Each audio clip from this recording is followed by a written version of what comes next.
بلوچستان کے سرحدی تحصیل ماشکیل 80,000 آبادی پر مشتمل علاقہ دیگر بنیادی سہولیات کے ساتھ ساتھ فائر بریگیڈ سے بھی محروم ہے۔ فائر بریگیڈ کی عدم دستیابی سے ماشکیل میں مختلف واقعات ہوئی ہیں، جس سے لوگوں کو جانی و مالی نقصانات ہوئی ہے، لیکن فوری طور پر مدد نہ ہونے اور فائر بریگیڈ کی غیر موجودگی سے لوگوں کو زیادہ نقصانات ہوئی ہے۔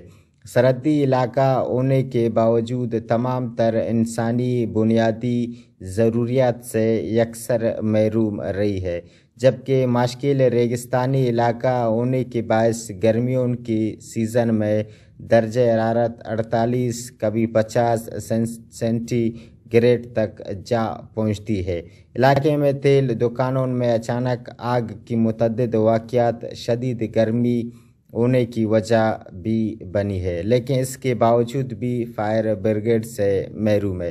سیاسی و سماجی حلقوں نے صوبائی حکومت، متعلقہ حکام اور علاقے سے منتخب عوامی نمائندوں سے سرحدی تحصیل ماشکیل میں فوری اور ہنگامی بنیادوں پر فائر بریگیڈ کی فراہمی کو یقینی بنانے کا مطالبہ کیا ہے۔